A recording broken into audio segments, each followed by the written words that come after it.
Thank you for checking out the Cinema Scumbags movie podcast. If you enjoy the show, please leave us a review on iTunes. And make sure to subscribe to Slacker Media on YouTube for more content. Enjoy the show.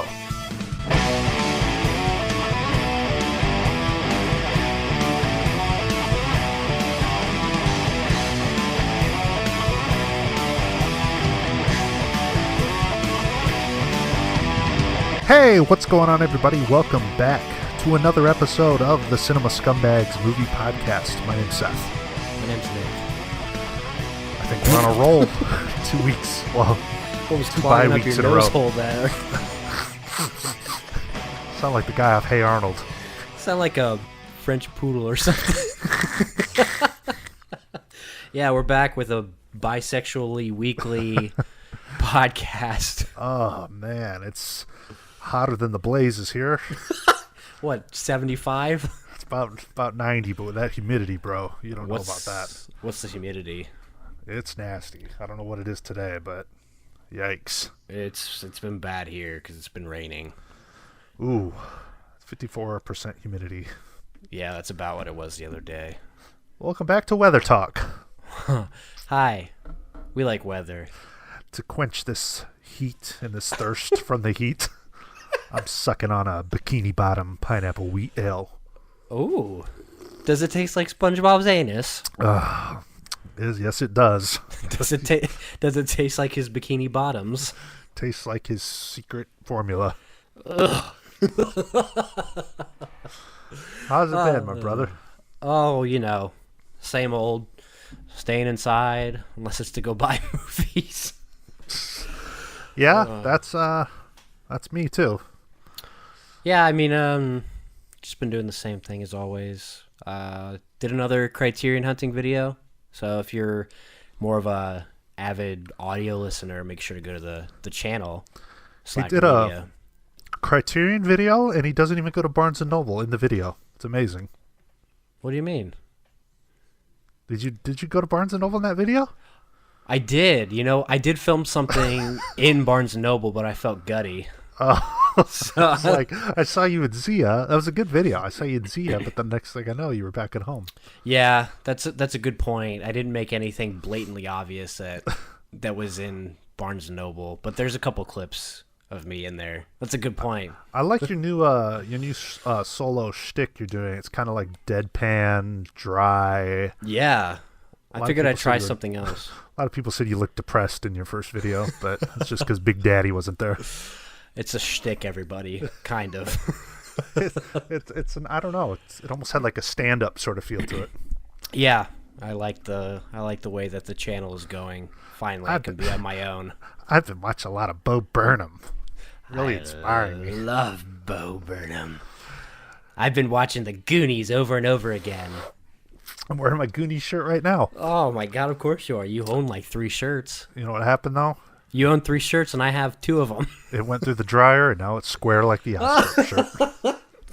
Those shirts you gave me don't fit me like a normal human shirt. They've been through the dryer, manually stretched out, through the dryer again. Man, Do you like stretch them out and iron them or something? Like what's going on? They're girthy. Oh, are they too wide for you? Yeah. Oh, see, my problem is they're always too short. You know, got to go. Well, big you're and tall taller. mans. Yeah, you're taller, but yeah, they got a little width to them. Well, if you threw them away, I wouldn't be offended. No, I like them. I They're wear They're the bedtime shirts. I wear the Jack Torrance one all the time. Good. Got a little too plump for that one. Every shirt. That's why his face is stretched out. Every shirt. It looked like that shot in Departure or whatever. But, every shirt is fine when I buy it and wear it new, but after it goes through the wash, yikes! What happens? You using the wrong fabric softener? It's just I gotta wash them in cold water and I gotta hang them up, or they just don't fit anymore. That's so strange. It's fucked up, buddy. So what else is new? Nothing. Yeah. What about you? Not a whole lot since we last talked. I go to work. I come home. I sleep. I go to work again. I don't even leave the house now because I don't have to for work. Oh yeah, I'm constantly in my house. yeah. You don't have to leave the basement. You have a microwave. It's really fucked up. Well, now I don't have anybody to hang out with either. So it's like, what am I gonna? I know. I do. I do want to go see Old this weekend, though. See what? Old, the new M. Night film. His shtick is old. What shtick? Let me guess. He's gonna try some plot twist at the end. You didn't even see it coming. Wow, they're old. Oh, they're actually old. Oh, it was all inside their heads. Oh, You don't want to see. You don't want to watch. What's her name? Crepes from Phantom Thread. Phantom Thread? Nah. It's hard to take her serious, in at least from the trailers. With that, her accent is so thick. It's tough to. I don't know. Something sounds off about it. You know, I watched that trailer when it came out, but I don't remember it at all. So, I like M. Night though. I'll give it a whirl. I'd rather just boot up HBO Max and watch a new Legacy again, personally. But Why? it was fun. I enjoyed it. The Space Jam sequel was fun. Yeah, if you have a room temperature IQ, Now, oh, it makes the first one look like a masterpiece. see, now I don't understand that logic because that movie's dumb too. Yeah, it's dumb, but it's also not a It's blatant less- commercial for children. So is that so? What is your problem with the film? Is it that LeBron sucks his own penis as you claim, or that it's a commercial? Oh, he doesn't or what's have the fucking to. problem? The writers suck his penis enough. What did they not do that with Michael Jordan in the first Space Jam, or what? Honestly, I don't remember. Same thing. They bring an act of Michael Jordan's retirement and his baseball career. I was just so bored the whole time. Just like- and plus, you can't even enjoy the basketball game because you're looking at all the characters in the background trying to find who's in it. Oh my God! Oh, It's look, Mama it's- Fratelli. Oh my God! It's the guy from Clockwork Orange. I see. Wait, what happened in the game? I don't understand the criticism, and not just from you, but from everyone. It's getting shit on, but I don't know. There's this weird perception that like the first Space Jam is some classic film. Like that movie got shit on too, by the way, when it came out. The only thing that's classic about it is that it's a classic case of nostalgia. Yeah, I mean, nothing they're like- kids' movies. Right. So it makes if sense you that you were, enjoy them so much. If you were an 8-year-old kid and you watched Space Jam 2, you would like it. Oh, of course. Yeah. Yeah, Probably. I thought it was fun. LeBron's acting was impeccable. Loved it. Yeah. Yeah. Going for the they Oscar should- this year. They should reenact or remake There Will Be Blood with him. Yeah. Hey, man. I drink your milkshake, man. I enjoyed the film, though. I'm tired of the hate. I'm a new Legacy defender. Your review sucked. You're not a defender. You have this weird affinity for just being being the opposite of what the Oh, is that it? Yes. Bro, You when I went got in- off you work went on into- Friday, I you went watched in- it. You went in watching that. You went into that movie with the mindset of, I don't care if it's bad. It's going to be at least 3, and it was 3. It was the lowest you would give it. I almost gave it a 3.5. I was Ugh. teetering between. Yeah, well, what stopped you? It was a little long. It was a little long. That's true too. It's extremely long. It could have that. If any movie should be an hour and 20 minutes, it's that movie. I mean, It's gonna go. It's gonna go. I thought the like the actual animated parts went on a little too long too. Like it was like a cartoon for half the movie, you know. Yeah, I think that the characters in the original are way better, like Bill Murray and Barkley and all them. And it's Stan like, Podolak. oh, cool. Dame Lillard's in this. Oh, cool. AD's in this. I enjoyed the film. Fuck the haters. It was a good kids movie. Yeah. Well, I'm glad you enjoyed it, buddy. I'll be buying the Gotta 4K. Gotta get use out of that HBO Max subscription. Tell me it's not nice to get on there the day a movie comes out and just fucking click play on it. Oh, it's awesome. That is the shit, man. I've been thinking more and more about it, how much I enjoy being able to watch a movie at home. Oh, dude, it's the best. It is the best. Like, especially the other day, they threw A Quiet Place 2 on Paramount Plus. Yeah, I saw that. Instead of going to the theater instead of going to the theater and hearing somebody do that while they're trying to be quiet, it's just hush hush. Yeah, it's beautiful. I don't know, it's just nice. Like, I looked just out of curiosity the night Space Jam came out, and I went to like my local theater seating chart, and it was fucking full. I'm thinking, hell no. Yeah. I'll walk right to my chair and plop down, and beautiful. Watch a new classic. Make some chicken tenders in the microwave. With some crack open a cold Mountain Dew. Crack open a cold Mountain Dew Baja Blast. And it's a party. I tell you what, though, in a couple weeks, I'm going to be going to the theater to see The Green Knight. That's for sure. I'd rather watch Black Knight, but it's okay too. Are you sure? No, that actually does look good, but I just want to hear Ralph Ineson talk for like 7 hours. Honestly, out here, movies like that are great to go to because nobody goes to see them. Like, are you gonna get that out there? I feel like that's not that super indie. Well, I've gotten. Let's see. I saw Boyhood out here. I saw Wish I Was Here out here. Oh wow. Okay. There's a good chance, but like both of those, when I went to see Wish I Was Here, I was like the only one in the theater. It was great. There's no better way to enjoy a Mandy Pattinson performance. Pattinson. Mandy Patinskin. Patinkin. Mandy Patinkin. Don't worry, we'll talk about that movie soon. Oh, that's right. Yeah, and because of people listening are probably like, why are they talking about dad movies in the middle of July? Well, it's a late Father's Day episode, okay? Yeah, late Father's Day. My dad's birthday was the other day. Space Jam: A New Legacy is a dad movie that we will not be talking about, unfortunately. A good dad film. Yeah, we just don't have the time for it, so we'll skip over that one. Wow, for bullshit.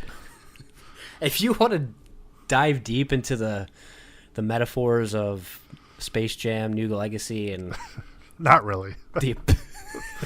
Break down LeBron James' ability to be a good father in the movie, but probably not in real life. That's up to you. What?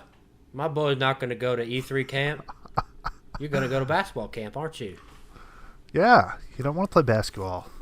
Wants to design games. Yeah, but then why? I would play that game too. It looked like a updated version of NBA Jam. Dom Ball looks awesome. Dom Ball. Dumb ball. Oh, man. Oh, man. Do you have some news? Some little things here. There's some good news today. What, rest in peace, Dick Donner? Oh, my God. Forget about that one, buddy, old pal. That's why I'm wearing my Goonies shirt today. Wow. You would have been wearing it anyway. That's why I haven't taken it off yesterday, since the day he died. The day before. Tomorrow. Yes, unfortunately, we lost Richard Donner at the age of 91. I mean, he wasn't looking too good in the Josh Gad Goonies video. He was a good dick. My favorite dick. Richard Donald Schwartzberg. That was his name. How old was he? 90? 91. That's a good long life. That's a good life. It says the cause of death still hasn't been revealed, but he did a lot of great movies. Goonies, Lethal Weapon 2, The Omen, Superman, Scrooged, if that's your version of Christmas Carol that you like. Yeah, he was a big time director in Hollywood. Well, I would never say. Go ahead. I was just gonna say Maverick with the 3 male actors: Mel Gibson, Jodie Foster, and James Garner. Jerry Garner. Rory Garner. This could be. I've never say this is a good thing. Somebody dying, but if there's one thing to take away from it, at least that might put a stop to the Goonies 2. Or Lethal Weapon 5. I'm too I haven't old for seen this 3 shit. and 4, so I can't. Getting too old for this shit. I really, the one Donner film that I love, obviously, is The Goonies, and that's a very big film for me. I know we joke about it, but very influential on my love of cinema and my passion for film. So that was a tough one for me. That was a big loss. I really, really like that guy. Yeah, passion for children in film. Nothing, The Goonies is one of the most atmospheric films of all time. I think Hocus Pocus is more atmospheric than the Goonies. I didn't say it was the number one. I said it was one of the greats. No, I'm just saying how low on the totem pole it is. Just really captures that pirates, rainy Pacific Yeah, so does Northwest. Pirates of the Caribbean. No, that shit's butt.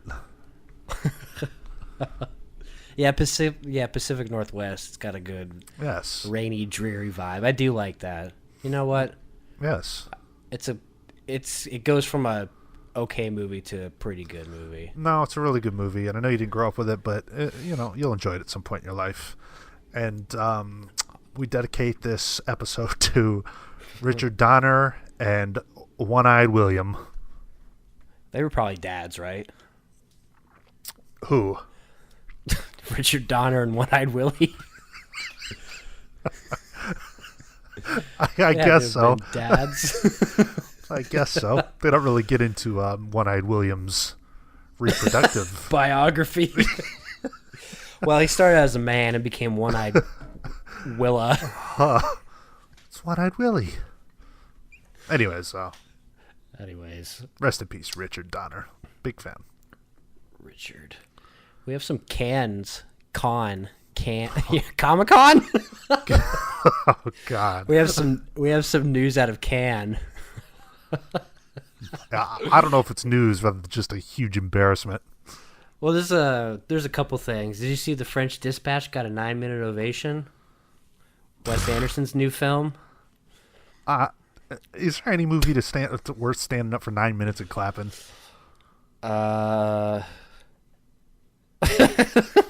Think about it.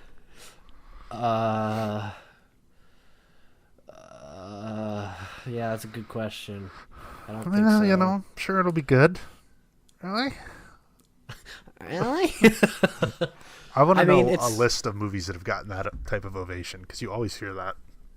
Well, let's see if I can find real quick the longest ovations it can. Because at some point, it's got to be like, oh, okay, let's... Yeah, let's can go. we move on with the evening now? We've been standing here 10 minutes clapping. Pan's Labyrinth got 22 minutes. Oh my God. It's a good movie, but Christ. Oh, fuck. Okay, I've got a whole list here. Okay, so the longest was 2006, 22 minutes, Pan's Labyrinth. Fahrenheit 9/11 got 20 minutes. Got a 20-minute ovation. Mud got an 18-minute ovation. Oh my God. This has been discredited. No. This next one, you're going to be like, oh, the list is back to be incredible. The Neon Demon got 17 minutes. Well, that corpse fucking scene. The Paperboy got 15 minutes. I mean, that's just a movie you see at Zia with like 15 copies. Yeah, that's one of those Dollar Tree Blu-rays. Yeah, Bowling for Columbine got 13 minutes. The Artist got 12. They love Michael Moore. Inglourious Bastards got 11. The Beaver got 10. Oh my, that's it. Enough of this stupid list. That's insane. Inside Llewyn Davis got 5 minutes. 10 minutes for the Beaver. There's a whole explanation on why they're so long, and I don't know. I don't know why.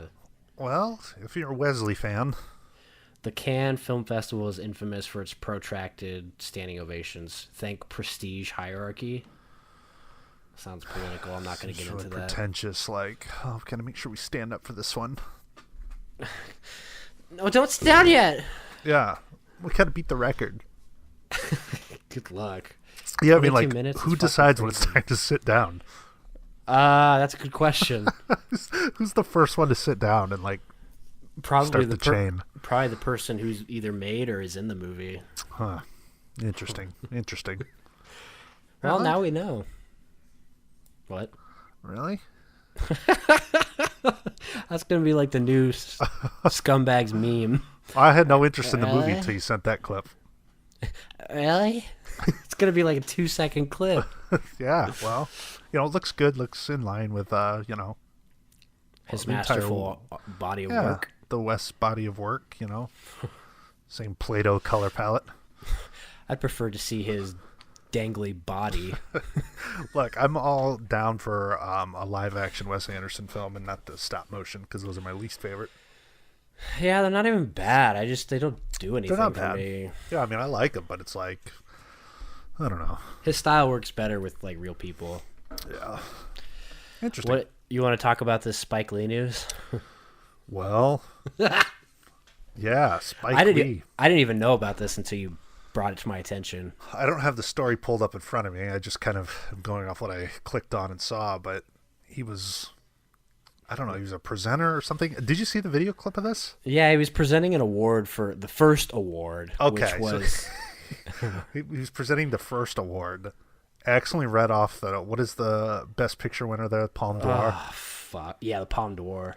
Okay, he read off the winner of the major award at the beginning of the show, which that'd be like tuning into the Oscars and the first presenter names off best picture. Major fuck up. Everybody knew it. Why did he have a list of that though? Like, why wasn't it just what he was supposed to read? Yeah, that's really weird, especially when there's a language barrier. I mean, the host or whoever was speaking at the time is speaking French and English, and the movie that ended up winning was a body horror film called Titan. Yeah, that's right. And it's about a woman who gets impregnated by a car. That's the big winner this year. Yep, same person that did Raw, so I will skip out on that one. I didn't mind that one. I didn't love it. Yeah, but I mean, it doesn't give a synopsis. It just says a movie about a woman being impregnated by a car just won the Palme d'Or at Cannes. But yeah, essentially he started to read off the director's name, and they swiftly told him to shut up. And then he had the gall to tell them to speak English. Which God. is just insane. If you're a fan of cringy, hard to watch videos, It's one of them. that was one of them, because That one was rough. that was hard to sit through. Hey, you want to put in the clip here? Yeah, sure. For your listening enjoyment, folks. Spike Lee being an asshole. Hold on, I gotta find the right clip. Can you tell me which prize is the first prize? Yes, I can. Mais oui. Cool. The film that won the Palme d'Or is Titan. Wait, Le no! film qui a reçu la Palme d'Or. Non. Oh, what a On a évité. loser. That is boneheaded. I still don't even... Like, the guy made, what? One movie that people talk about? I don't know. Yeah, Do the Right Thing. Malcolm X. He's got a couple. Yeah. I just think he's a dickhead. I don't care. I just don't care for him. You guys are big fans of the Knicks, though. Yeah, he's annoying though. It's like, sit down. He's always got to like run halfway into the court, you know. Ugh. Shut the fuck up. Ooh, nice. We did get a couple questions, though. Shockingly, we didn't ask for them, but hey. Are we gonna skip over the big piece of news of the day, or What is it? Lionsgate has acquired Yeah, we're going to. the worldwide rights Moving on. for Kevin Smith's newest masterpiece coming soon to complete what will overtake Jesus, spit it out. which will overtake Richard Linklater's Before trilogy as the greatest film trilogy of all time. Clerks III. Production starts next month. Finally, years in limbo. Jeff Anderson's back on board. He's on Cameo now, by the way. Very odd. He's like shooting cameos out in the woods. It's really bizarre. Really weird. What a spooky guy. But I'm excited for this because I love the first two Clerks films. Love when Kevin Smith does that type of stuff. That's where he's at his best. Never thought they needed to make a Clerks 2, but I ended up loving it. I don't think they need to make a Clerks 3, but I'm going to be there to watch it. And I like the plot. Randall survives a heart attack, and they decide to make a movie based on their life as clerks at the Quick Stop. And it sounds super meta and super beta, and it's going to be fucking great. And I'm excited because I like Kevin Smith and I like Clerks. And that's all I've got to say about it. I'm happy you're excited because I know that theater is going to reek when that movie comes out. Maybe HBO Max will acquire the rights for that. Well, then that basement room is going to reek. Mm-hmm. No, it's just, it's one of those projects that, and with Kevin Smith, boy, we talked about some of his bullshit announcements for years, and you can never believe it with him, but this, I think it's pretty safe to assume is going to happen. Big distribution rights. Those other ones, he's not always like, hey, we're starting soon. He's always like, we're getting this person. We're getting this person. Like, how weird that he got all the cast to put up the two fingers from Mallrats 2 and it never happened. Yeah, really bizarre. Like, God, that was strange. He went and found all the people and then it didn't happen. Yeah, it's like, I don't know. I'm excited for this, though, because out of all his material, the Dante and Randall characters are my number one favorite, so pretty excited. Yeah, I'll check it out too. Good to see Jeff Anderson back on board because he was the holdup with that third movie. Well, with him doing cameos and finally signing on, I think we know what the real reason is. It's Jeff Anderson's funds are drying up a little bit. It's monetary. Yeah, but you know what? I don't care. I don't care what the reason is. It's gonna be cool. It'll probably suck, but whatever. Gonna be cool. Gonna be cool. I love Kevin Smith. Kevin Smith is the greatest director in American history. Wouldn't go that far, but he's made a couple good ones. New Jersey history? Fair enough. There's probably someone better from New Jersey. Folks, if you are ever in Leonardo, New Jersey, and you're a fan of Clerks, please stop off at the Quick Stop because it is hands down the fucking best filming location because it's like nothing has changed from the film. What if they don't like the movie? Well, then just, drive by because it's a shitty convenience store. But if you like the movie, you should go in. I mean, I bought a Gatorade from there and it was a very out-of-body experience. Did you sit there and check over them? And No, I didn't sit down and start looking through the eggs and stuff, but very cool, very cool. Wow. Well, we do have some questions. As I mentioned earlier, we have a voice question and an Instagram question. Call the show, folks. Call the show. What's the number? Call the show, folks. The number is... Call the show at... No wonder nobody calls because we don't ever have a number. Call the show at 213-444-3766. 213-444-3766. Or ask us questions on Instagram, and that's pretty much the only thing we use because everything else gets hidden on the other sites. So yes, but if you contact us there, we will respond. It might take a couple years, but we'll get to it eventually. Because we love you. I love you. First question here. Fuck, I didn't even get the name. I took a screenshot so I didn't forget, but then I forgot to actually get the name. Well, go back and get the name. I got it. It's from Mitch Davey, our boy Mitch Davey. Mitch. Hey, guys. Hey, guys. Sorry recording the podcast. So excited for its return. Who are some of your favorite movie villains? Personally, I love Frank Booth from Blue Velvet, John Doe from Seven, Brick Top from Snatch, Norman Bates Psycho, Max Cady Cape Fear, Stuntman Mike from Death Proof. Keep up the great content. Keen to see some Criterion hauls. Good question. Good question. Good list. If I'm not mistaken, I think we did a whole episode on villains. I did, or we did. I don't know if we talked about our favorites or if we just went through a list. Any favorites off the top of your head? Voldemort. Of course. Of course. The Nazis. They're always a favorite of mine.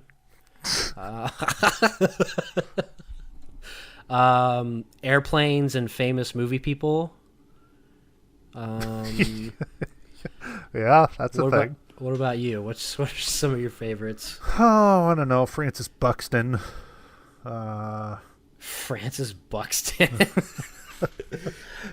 Michael Myers. There's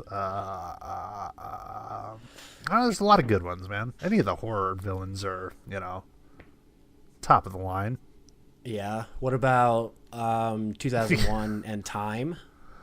Time is the worst villain of all. Time is the worst villain. I think it's yeah. My favorite villain is the Goon Squad. Love the Goon Squad.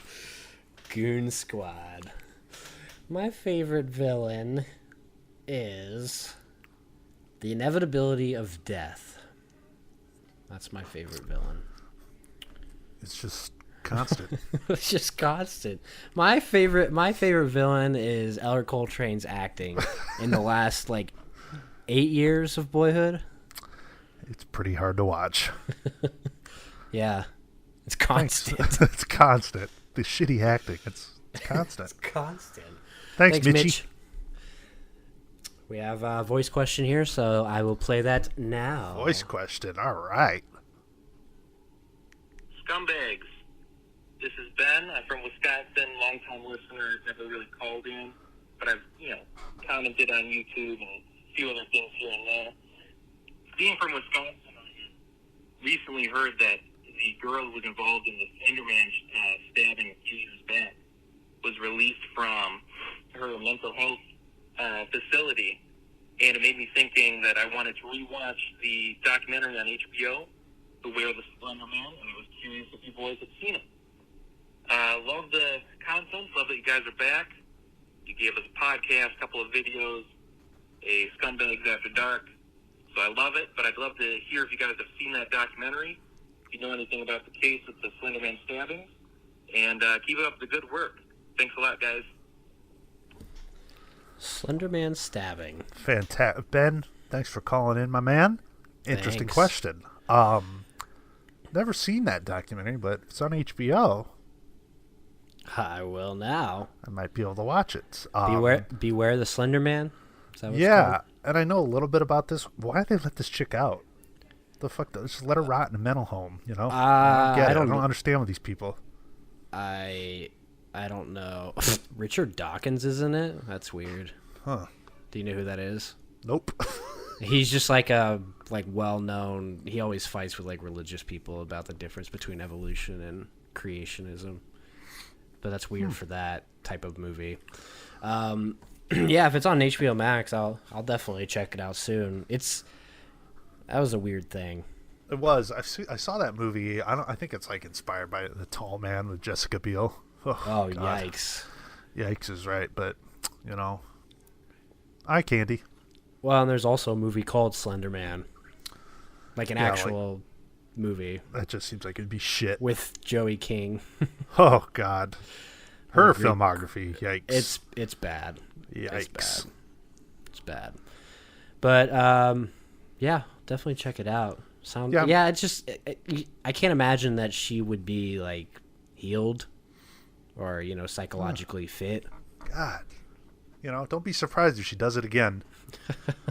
Yeah, if she gets that strung up on a video game character, what kind of mental state is she in? Yeah, whatever. I mean, interesting question, Ben. I'm a little intrigued now. Yeah. Thanks for your support and for commenting and calling in. We're neighbors, buddy. Kind of close. Yeah. We do have a trailer. Did you see the trailer for the new Val Kilmer documentary? I did.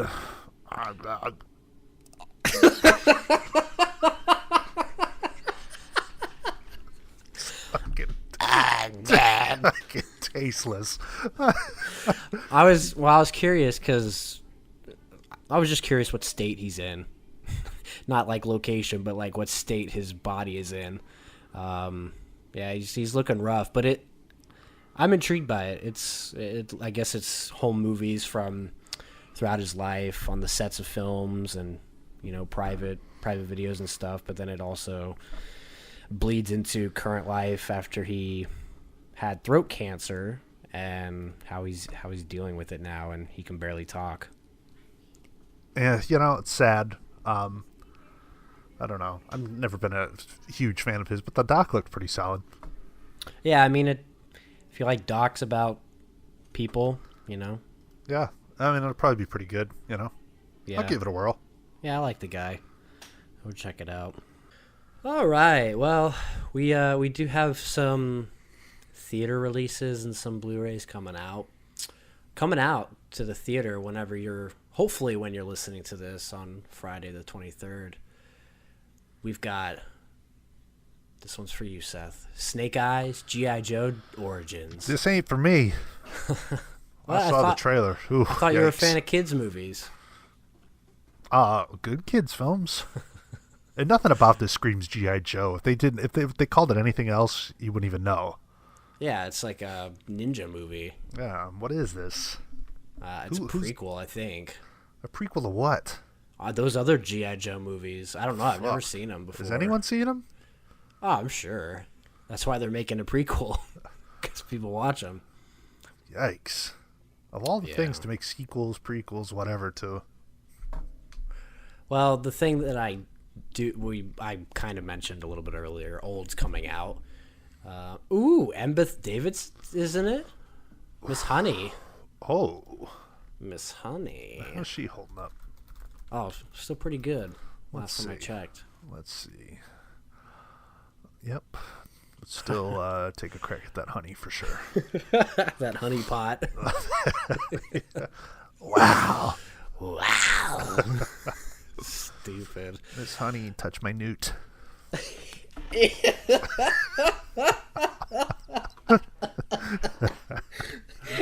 It's a salamander. It's a newt. Miss Honey, touch my salamander. Oh, god damn, that's funny. That's funny. Oh, have you ever... Let me ask you and everybody out there listening. Have you ever wanted a prequel to Fear and Loathing in Las Vegas? No. Well, too bad, because you're going to get one anyway. Fear and Loathing in Aspen. Why? I don't know how readily available this is going to be, but it's Fear and Loathing in Aspen. Is this going to be a thing like, you know, the sequel to The Big Lebowski that nobody saw? Probably. You know, like, this happens sometimes in big movies, like sequels or something come out and, like, nobody's fucking has ever seen them. The true story of Hunter S. Thompson's curious, bizarre, and entertaining run to be sheriff of Pitkin County in the 70s. Who's in it? Is there any names attached to it? Ever heard of Jay Bolger? Yeah. Have you? Yeah. Who's that?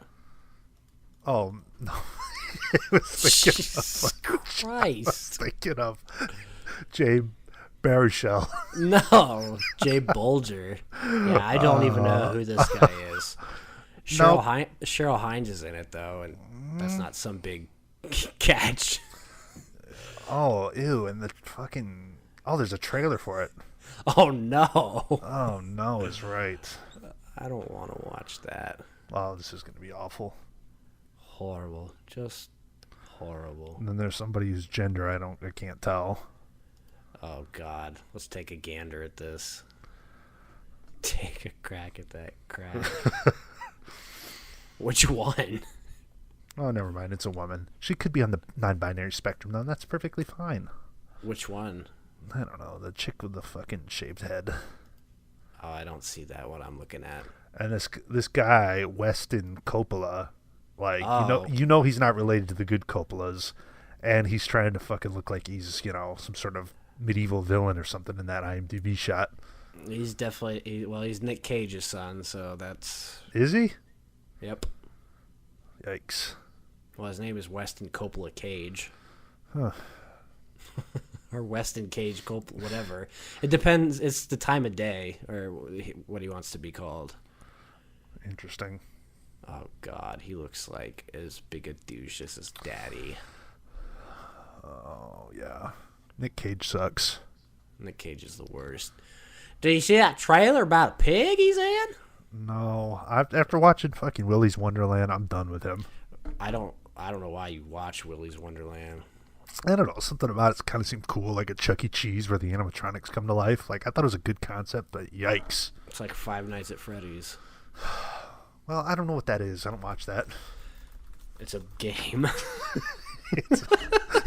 God, it's like talking to a fucking grandpa. I don't know what these dumbass kids play. That's funny. Well, we do have some Blu-rays as well coming out next week, July 27th. Start off with the Virgin deal of the day because we haven't really done one of those in a while, and it's the 3 different editions of A Quiet Place Part 2. Virgin deal of the day. You're okay. What is it? Quiet Place Part 2? Yeah, you get A Quiet Place Part 2 4K, A Quiet Place Part 2 4K Steelbook, A Quiet Place Blu-ray. It just goes on and on. I liked the first one, but like, I don't know. I saw that second one on Paramount the other day, and I just like scrolled right past it. I'm like, Yeah. I'm like, I don't want to watch this. It's pretty good. I'm sure it is. Yeah. Yeah, I mean, there's no doubt they're trying to make it into like a franchise thing though. Which, whatever. I'd rather watch that than, some of the other franchises that are out there. Oh, yeah. I don't know. I mean, like I said, I like the first one, but who knows? Yeah. Arrow's coming out with a couple limited editions. The Bird with the Crystal Plumage 4K. I think that's Dario Argento. Did you get your Donnie Darko disc yet? Nope. Fuck, man. I Did keep looking you? for mine every day because I'm dying to watch it. No, but I got the email like over a week ago, so Yeah. Sending them out. I've had a lot of problems lately. But that Hitchcock 4K set and Rear Window didn't work, so I sent that back. Well, I took it to Kohl's because they do Amazon returns, Yeah. but like they never scanned it in or never set it out or anything because it's like it never updated. So now I'm gonna get charged for both copies. Oh boy, that is annoying. Nothing goes right. Why can't these companies just put out the right fucking shit? I'm sorry, that Donnie Darko fiasco was unacceptable, and that's not the first time that they've done that. No, it's not the first time they've done it the past month. Yeah, I don't buy every Arrow that comes out. I know that's a big collector's thing, but I only buy the ones that I'm really interested in. But I know they've had several quality issues recently, and that's a bad look, Oh yeah, one time is one thing, but I think there were 3 within the 1 or 2 month period that they posted about. Yeah, And I'm not going to sit here and be like, it'd be like a Blu-ray.com forum typer, but it's well, no, but it's a lot of money you're spending. For right. those. You spend $40 on Donnie Darko. It's good that they put out the replacement program and whatever, but like, what a hassle. Yeah. You should be able to put it in and watch it. I wanted to watch it the first night, and here we are. What, 2 Right. months later? I still haven't been able to watch it. Yeah, I'm like dying to watch it. As soon as it comes, I'm going to watch it that day, but Yeah. shit. It's like such a non-issue. It's like such a first world problem, but still, when you're putting down that kind of money for a release, like a Right. boutique release, Right. You know? It's not a $10 Blu-ray. right? You're putting down some cold hard cash. But like you said, I'm not going to get on there and write a big paragraph about it. Yeah, I'm gonna bitch about it on our podcast. That's right. Looks like they're re-releasing a bunch of catalog titles. So it looks like they're releasing Jay and Silent Bob Strike Back on its own again. So I don't know if that's gonna make that out of print one more more out of print and hard to find or what. But they're also doing a 15th anniversary of Clerks. No, You they're know, put- Arrow's doing that? no, these are just random Oh. catalog titles. Like I'm dying for like a badass version of Clerks, man.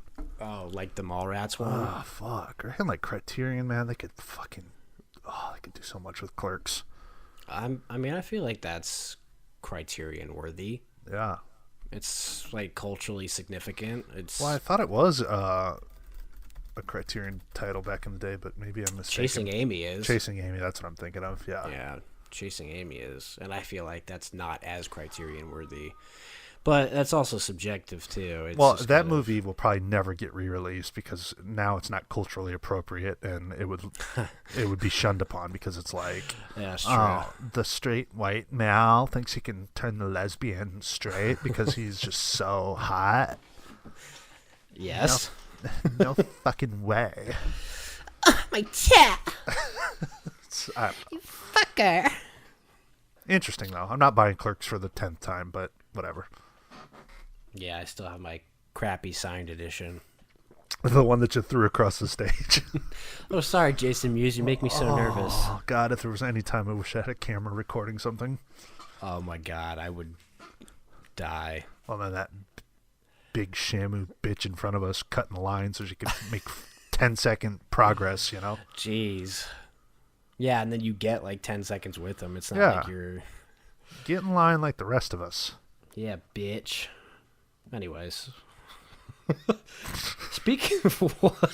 Oh, hey, did you see the, well, we're recording this the day before, but the Jackass Forever trailer. What's it called? Jackass Forever. Jackass Forever trailer comes out tomorrow. Wow. Did you Can't see that wait. picture of Johnny Knoxville with his gray hair being shot from the cannon? Yeah. I don't know. I think it looks good. I mean, I'll watch it. I mean, like, I like Bam Margera, but him not being He's in it not is- missing. Right, it's not going to stop me from watching it. Yeah, I mean, that guy's got issues. He needs to work out. Oh, And it seems like they tried to, and he's just too far deep. yeah. I don't know. Something weird, though, about 50-some-year-old Johnny Knoxville with gray hair, like doing that stuff. But, hey, whatever. It's like a child that never grew up. Yeah. Well, speaking of boutique releases, we have some Criterion announcements for October. One Oh, pretty yeah. big one. One pretty big one. Uncut Cox? Yeah, Uncut Cox. That's the first one. That's the only one I care about. I like modern films. Just scroll through the rest of that dumb crap. Wow. Do you like how the cover is literally just like colored a little bit? Yeah, it's kind of the only thing that's different. pretty low effort, honestly. I mean, what else would you want it to be? Julia Fox's butt. I want the cover of the Uncut Gems Criterion to be her taking a fat shit. It could be like a piece of toilet paper kind of artistically placed on the cover. Uncut shit. Oh, yeah. Have a way to turn everything nice into totally gross. And... Anyways, And though, awesome. I'm curious about the supplements of that. I'm kind of bummed because I did buy that Blu-ray and I don't think I ever took the shrink wrap off it. But I watched it one time, so I got some use out of it. I don't know why I never expected that it wouldn't come to Criterion. They love the Safdie brothers. I don't know. So you get a commentary with the Safdie brothers and the editor and producer. New interviews with the cinematographer, costume designer, and casting director. Where's the interview with Adam Sandler? Yeah, is Sandler included on any of these supplements? It's the screen test featuring actors Adam Sandler and Julia Fox. You also get the Goldman versus Silverman short film, which is kind of cool. You also get another short film called Question and Answer, featuring Safdie's, Sandler, and Jason Bateman. Is this enough to deleted. rebuy it? Well, I already got rid of my old copy, so yeah. Okay, well, I hope you can pre-order it like at the $20 price before the sale ends. or you could just wait until November. Oh fuck, that's right. It does come out October 26th, so it's not that far off. It could be okay. Yeah, good idea. It's payday, Mr. Yeah. Jopek. Yeah. Hang on to the bat. Good idea.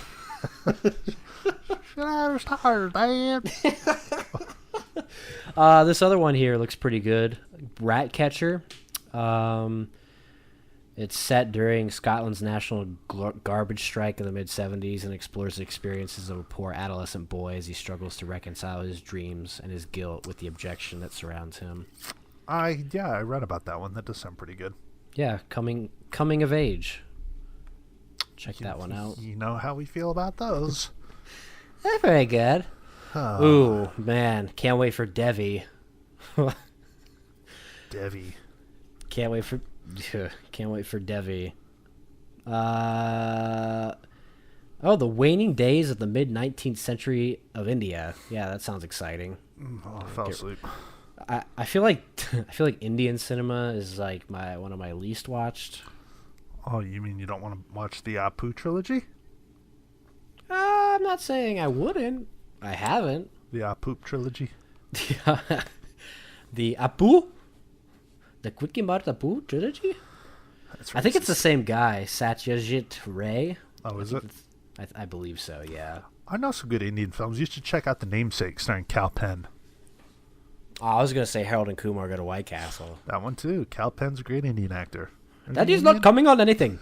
I don't know what he is, but Indian enough for me. He's probably Pakistani or something. How about Dude, Where's the Party? Or the original title is Where's the Party, Yar? It's an Indian sex film. That's cool. You don't know shit about cinema. You just sit and watch your American stuff. Are you kidding me? Leave the cinephiles for Dude, Where's My Party? I've watched more foreign films than you've watched regular films. Cool. Yeah, he's Indian, so you're off the hook. Oh, thank God. But he's also from Jersey, so that's where he's born. Man. Oh, his actual first name is Kalpen. Kalpen. Kalpen Suresh Modi. Interesting. I like learning new things. Moving on. The Incredible Shrinking Man. This is a sci-fi movie. Ooh, existentialism goes pop in this benchmark of atomic age science fiction. I like existentialism. But it's about a guy who gets smaller and smaller until he's left to fend for himself in a world in which ordinary cats, mousetraps, and spiders pose a mortal threat. What year is that from? It's got to be like 52 or something. Good guess. Let's take a gander. Total 57. guess. 57. Okay. You know, if I wanted to watch that, I'll just watch Honey, We Shrunk the Kids because that's got Jared Rushton in it, and he's a great actor. And that scene when they're in the backyard. Just shut up. Phenomenal. Just shut up. Love Billy Kopecki. Billy Kopecki. We got Onibaba. I've always wanted to check this one out. What? Nothing. The audience loves the Criterion part, so keep it going. When a bedraggled neighbor returns from battle, lust, jealousy, and rage threatens to destroy the trio's tenuous existence before an ominous, ill-gotten demon mask seals their horrifying fate. If I want to watch something with a mask, I'd watch The Haunted Mask. Uh-huh. Love that shit. Shit. Probably know what's going on in it, too. Can understand what they're saying. That's racist. Yeah. Yeah, it is. And then lastly, High Sierra. This is a Humphrey Bogart film. And he's a career criminal. Moving on. Let's talk about daddies. Why are we doing this? Well, with the release of Space Jam: A New Legacy, we thought it was only right to talk about the best dad films of all time.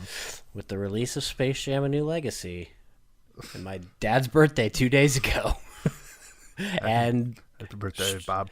Struggling to think of anything else, we decided to talk about the best dad films. Did we just call this best dad films? Is that weird? Best father films. Fuck, I don't know. Best films about dads. That's weird.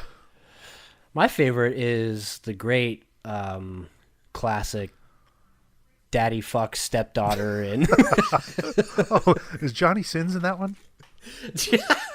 Rachel Reed. Oh, you're sick. What are you doing, stepfather? Stepdad, help. I'm stuck in the dryer. Fuck, that's good. Yeah, so we're going to talk about films that involve dads or about dads, relationships with dads, all kinds of different. I mean, that's like most films. I think a lot of films have dads in them.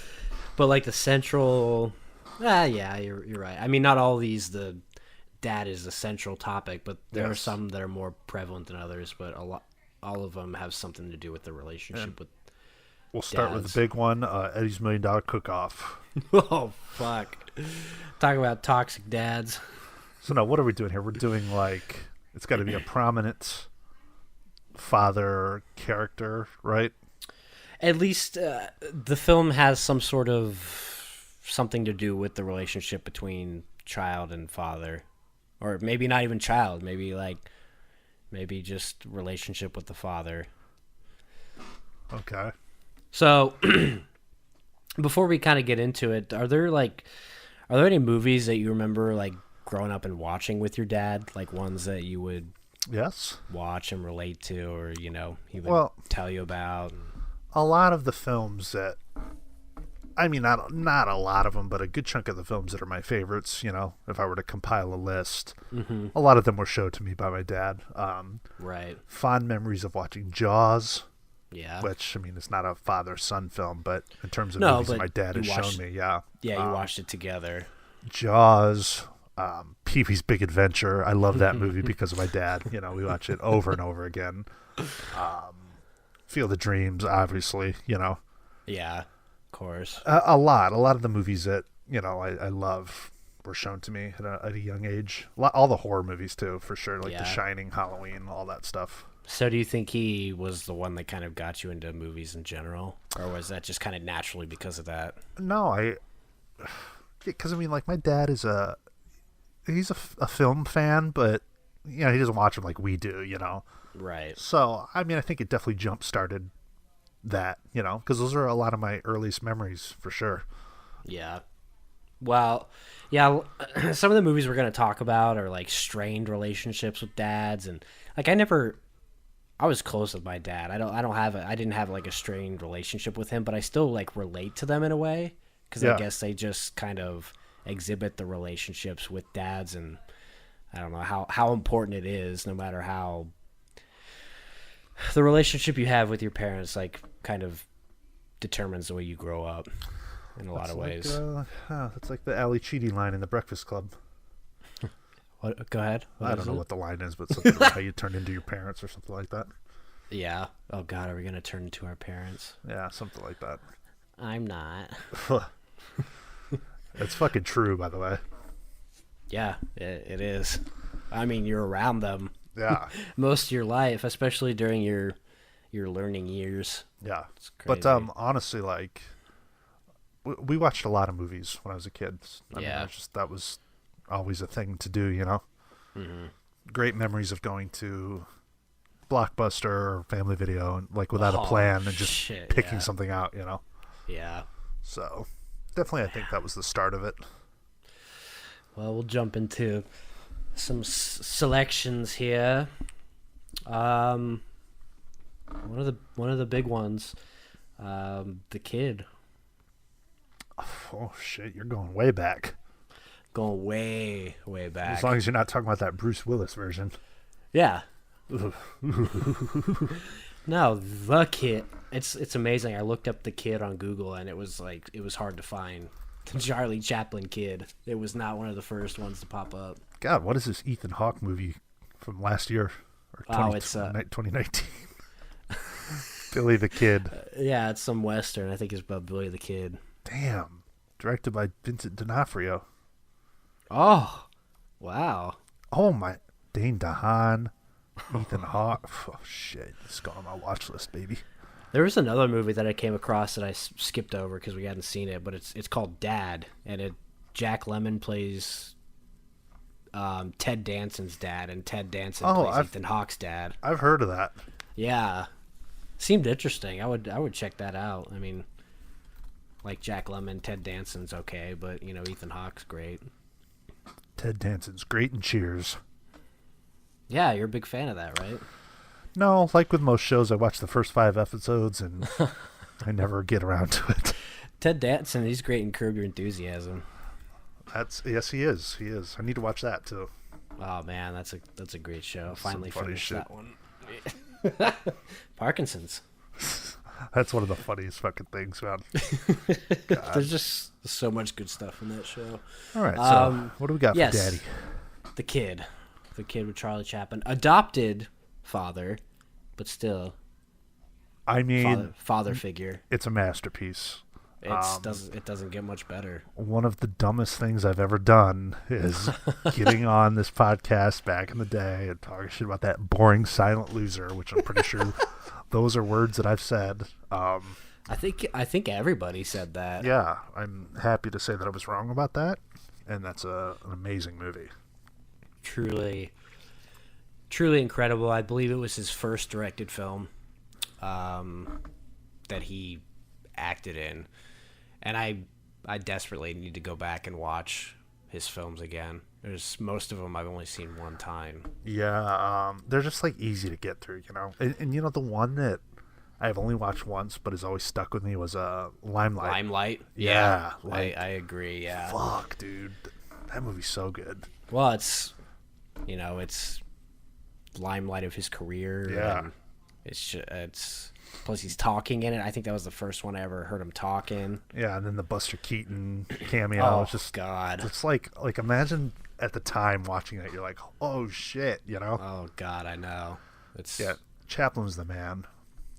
Favorite Chaplin? City Lights. That's I juggle between that and The Gold Rush, but I think City Lights is like his true masterwork. I juggle between City Lights and Modern Times, but man. I mean, you really can't go wrong with any of them. Paulette Goddard. City Lights is currently in my top 50, but it's like interchangeable with the Chaplin. Yes, I think it's in mine too, and that chick in Modern Times is so hot. Paulette Goddard. Paulette Goddard. Oh God, she is. God. She's just like not. She's like not even. She doesn't look like most chicks around that time period. She just looks. It's weird. It looks like they took she's an actress from today. Yeah. And they superimposed her into the film. Yeah, it's really bizarre. I totally agree with that. I thought that the first time I watched, I'm like, some of these 1920s babes are pretty good, but man, oh man. Or 1930s, whatever year that was. Paulette Goddard. Paulette Goddard. You used to listen to the nonsense song to lower my blood pressure in that movie.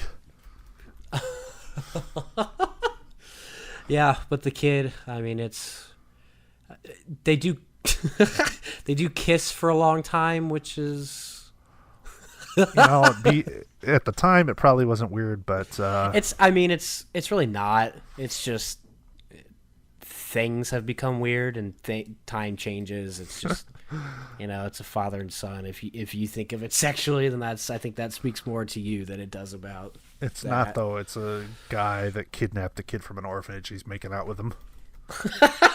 Really odd film. Explain a plot badly. He saves his lover from police and then makes out with him passionately. That ain't no father son, man. That's a stepson, stepbro. Yikes. Stepson, stepdad. What are you doing to me, stepdaddy? If you ever wanted to see Charlie Chaplin make out with Uncle Fester, that's your chance. Uncle Molester. Well, now that we've ruined the kid. Another really good father-son movie, Big Fish. Have you ever seen this? I have, and that is a good movie. Yeah. Great cameo from Billy Redden, the banjo kid from Deliverance. Oh, God, that's right. Why do I know his name off the top of my head? I don't know. I'm mentally ill. Another movie I really need to watch again because I got confused about the plot. I always thought that it was Ewan McGregor talking about his dad, but it's Billy Crudup talking about his dad. Wait, is Ewan in that film? Yeah, he plays his dad as younger dad. Shit, I've only seen it one time. Yeah, but tells the story of a frustrated son who tries to distinguish fact from fiction in his dying father's life. But I found this interesting. The film's theme of reconciliation between a dying father and his son had special significance for Burton, as his father had died in 2000 and his mother in 2002, a month before he signed on to direct. That's fucked up. There's a 4K of that, isn't there? Yeah, it just came out pretty recently. See, I watched that like in school or something. I definitely didn't appreciate it at the time. I got it at a Blockbuster closing sale years ago. Okay. And I mean, you would never know what it's about just by looking at it. You would never know it's a Tim Burton movie because the tone is way off. Yeah. But it's just Billy Crudup's dad just tells these fantastical stories, and you just can't tell what's true and what's not. And it's trying to. I don't know. It's neat. I wanna watch that one again. Ewan, sign me up. Ewan. What do you think about Vacation as a father's movie? I would never have thought of that in the conventional sense, but now that you bring it up, the whole movie is about a father trying to provide a fantastic experience for his kids and his wife. Yeah. So, I mean, there's a great father-son moment. There is. Sharing a beer with Russ, and Russ pounds the whole thing. And then That's he gets another pounded movie. by dad. that's another movie. Going back to that question, movies that I watch with my pops. Vacation for sure, over and over again. Yeah, also, that's a good one. Yeah, it also has a lot of different genres and meanings to it. I mean, how many times have we brought it up when we speak of best of different things? Oh yeah, it's classic. Yeah, I mean, it's all. I mean, I wouldn't specify father-son because it's just a father movie. That's why I didn't know if I called this episode Father-Son Films or just Father Films or I don't know. The father. This is Peter McAllister. The father. Another one, we got Indiana Jones and the Last Crusade. That is Sean Connery. Sean Connery, rest in peace. What are your thoughts on the Indiana Jones movies? I like them, but I like them too. I haven't seen them enough. Temple of Doom was always on TV, and I've seen that one many times. Then I bought that Blu-ray set, and that's the only time I've seen them all the way through. So I've seen Temple of Doom 10 times. I've seen all the other ones once. I like them, Yeah. but they're not ones I go back to all the time. Fair enough. I don't know why they're making another one, but because people love them. I mean, I think a lot of people would pick one of those and say that it's like one of their favorite movies of all time. Probably the first one. For sure. That's a pretty good cast in that new one, though. Who's in it? Mads Mikkelsen, baby. Hattie St. Paul. Wait, what? Mads Mikkelsen, baby. Is he the villain? I don't know, but I'm laughing. Probably. That's that exclusive one-on-one interview, mate. Have we seen four? I figured you'd pick up on it. Oh shit! I don't know why I said. I don't know why I said great cast, but hey, Toby Jones, Harry Potter. Oh. Wait, I'm seeing Harry Potter. What am I talking about? He's Dobby. Is he? Yeah. Oh God, I know him from Your Highness. Oh God. Of course you do. You know everybody from Your Highness. God. Oh, his face wasn't prevalent in Harry Potter, so I didn't know he was in it. I didn't know he was in it. Yeah. Oh, looking at these screen caps, I mean, fuck, I don't know. They look all right. He's old, but takes place in What are they, 1969. Are they passing? Really? So Yeah. that would mean that it's probably like a prequel of some sort. Right? Wait, I see Nazis though. What is going on here? What? There's no way, because was the one with Shia LaBeouf, was that set in olden days? I have no clue. All I know is that movie. I know it got a lot of shit, but I thought it was okay. But I'm not a big fan of the film, so I like all of them in some way. Ford is expected to be de-aged for a portion of the film. Oh no. I don't know. That sometimes that works and sometimes it doesn't. Speaking of de-aging, I've wanted to go back and watch The Irishman so badly lately. Oh man.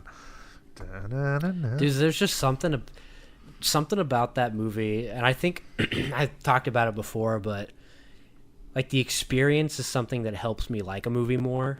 Yeah. And I think thinking back to the experience of going to the theater and watching that movie, it was a really good time. One and of my all-time favorite theatrical experiences. Agreed. Because the theater kicked ass. Yep. I don't know. It was just great. Nobody was annoying. Got that bottomless coffee. Had like 5 cups. Yeah, that was awesome. The And food was good. Yeah, the food was good. I mean, and the movie was amazing. Yeah. If I think about my theater experiences, that's up there. Yeah. Harrison Ford. Exclusive fan interview. Meet Harrison Ford. Have you ever seen The Descendants with George Clooney? No. Man, that's a great movie. Alexander Payne directed it, and his wife goes into a coma, and he finds out she was cheating on him, and he gets closer with his kids, and Shailene Woodley's in it. Is Shailene Woodley supposed to be a selling point for me? I mean, she's pretty hot. I mean, like, she is, but I just have never understood it. What do you mean? Like, I just don't understand her. She doesn't. I mean, it's like she's a good-looking gal. That's about it. I was just saying a name if somebody was in it. Oh, I know. But also, her boyfriend that's in it is the dude from Boyhood. Oh, I got some whores coming over. oh my God, I'm watching it now. That guy will get me to sign up. He's in it a lot too. Like, he's really prevalent in the movie. Oh my God, how did that guy get a big role? Like, alongside George Clooney. And he's like the same character. He's like this goofy surfer boy. Oh, God, so they would have shot that. They would have shot his scene in Boyhood probably before. around the same time. Yeah. I mean, he looks the same. She does. I don't know. How old is Shailene in that movie? Better not comment. Yeah, really good. Check it out. You spoke about this movie actually already. There Will Be Blood. I don't remember the dad in that film. Daniel Plainview, Is that... the main character of the movie. I don't remember anything about kids or anything. What do you mean? His kid, he gives his kid away. I've only seen it once, okay? I thought you saw it twice, because didn't you not like it and then you liked it? Who's got time to watch that multiple times when Beavis and Butthead and The Goonies and... What does those have to do with anything? Those are just the ones you can't stop watching? Those are the top rewatch priorities. Oh, Jesus Christ. Well, I thought you said you didn't like it, and then you said you liked it. No, I liked it the first time I watched it. Oh, I just okay. didn't. I liked it, didn't love it. Yeah, he's... Like, half the movie is him and his son. And Interesting. and then his son goes deaf, and he's like, yeah, I don't want this kid anymore. And gets rid of him. Huh. All I remember is I didn't like, why not just cast 2 twins? Why you got to do Paul Dano twice? Yeah, I don't like that. I don't like when they do that. Because Yeah. the first time I watched it, I thought it was him. Right. I thought it was it's the like same guy. Social Network. Why cast Armie Hammer the Cannibal twice? Well, how many great twin actors are out there? The twins from Prom Child Prom 2? Child. Yeah, that's about it. Zuckerberg! Did you ever go to school with like any twins or anything? Yes. Man, these 2 kids, I don't want to say their names just in case something were to get back, but they wear these big geeky goggles. They weren't glasses. They were like almost like a athletic headband with like these big obnoxious glasses. Yeah. They're like, God, they were the weirdest motherfuckers. But there were these 2 chicks too, and Yeah. polar opposites of the twin spectrum. Yeah, well, yeah, I know a pair of hot twins too. Got some hot twins coming over later. I know a pair of hot twins. One's a guy, one's a girl. Yikes. This is not a movie I Phil and Lil? all grown up. This is a movie you wouldn't think initially, probably a father movie, but by the end, Jumanji is a father-son movie. Ooh, it is. I like a lot of it is like it's his fear of his father, Van Pelt, Yeah. and the overbearingness of his father, and We'll have a talk, man to man. how about father to son? How about father to son? How about father to non-binary son? Pull your zipper down, Dad. I love that movie, by the way. That movie it's better and better. Is that a good film, or is it just like a childhood thing? Because I don't know about you, and I know, like you just talked about, like Problem Child that you didn't really care for now. Yeah. And when I go into like childhood movies, I watch them like thinking, okay, is this actually good? And that movie to me Is good. is good. I think I like it. I think it gets better for reasons that I didn't like when I was growing up. Like, I liked it for the action and the fantasy of it, and now I'm like, this is a great father-son movie about, a troubled relationship, but among other things, I think it's good. Like, it's not cheesy. They play it pretty straight, and I think that's what's awesome about it. Is there's the thing that the newer ones did was make it more comedic, and I think I like the darkness of the original one, and just how serious they played the whole thing. Yeah, it's I It's don't like know. I don't know. That's like it's a pretty scary for a kids movie. It's not. It's just pretty dark for a kids movie. It is. I mean, compare that to like the new ones, and the original's a far superior film. It's a good film. Yeah, I love it. So do I think it just gets better every time I watch it.